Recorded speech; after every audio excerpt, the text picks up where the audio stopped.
Just as winter begins to loosen its grip, we see popping up out of the soil a plant that is not as flashy as a daffodil, but it is a jewel of the early spring garden. Iris Reticulata. Now we're going to talk a little bit about whether it's a one-hit wonder or is it something that you can rely on in your garden from year to year. We're going to give you a couple of ideas how to make this a true perennial. This is a member of the Iris genus. Its species name, Reticulata, comes from the Latin meaning netted. In other words, the skin of the bulb has an interesting texture like a net has been wrapped around it, unlike the smooth skin, say, of a tulip. It is native to parts of Europe around the Caucasus and into Central Asia. Its native range is high Alpine situations, full sun, well-drained, rocky soils. It loves those conditions. So don't plan on using this in your shade garden or in places where the water sits around the roots for too long. Because they come from a situation that freezes in the wintertime and gets hot and dry in the summertime, they are incredibly tough.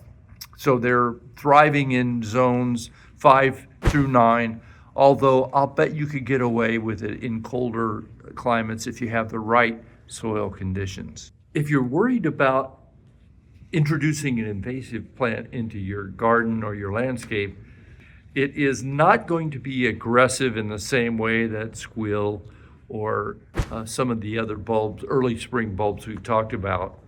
This plant is fairly well managed in terms of its spread.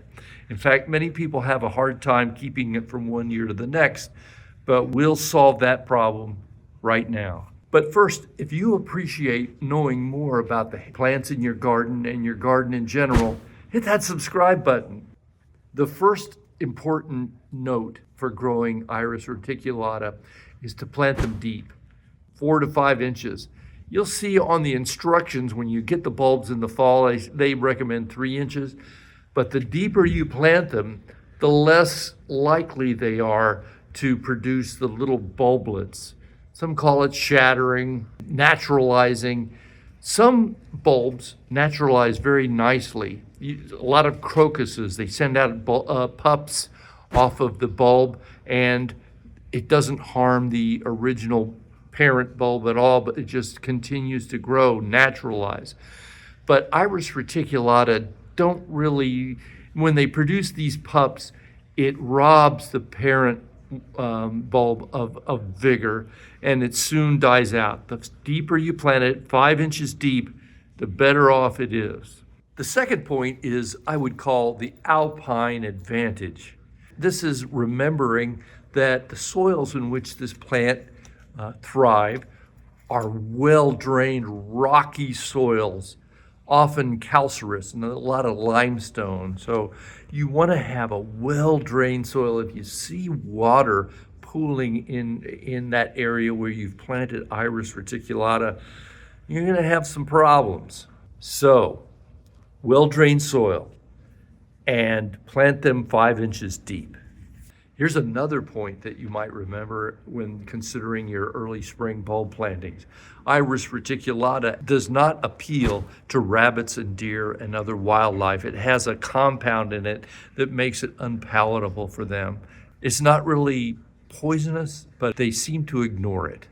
As for maintenance, they're very carefree, but again, like a lot of your early spring bulbs, you want to leave the foliage around as long as it's green and viable. When it starts to turn brown or yellow, then you can remove it from your garden bed.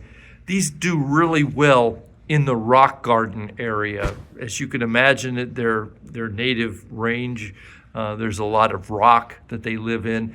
They do well in places where they don't get lost. So a rock garden would lend itself to it. They look great with snowdrops. That combination is wonderful. They also look great under the vernal witch hazel, wonderful plant that's blooming about the same time. That would be a fantastic contrast with the purple flowers of the iris and the yellow to bronze coloring of the flowers of the witch hazel. Absolute knockout. Another plant that blooms very nearly the same time, also very deer and rabbit resistant, is Chionodoxa, and we have a plant profile about that as well. So is Iris Reticulata worth the effort?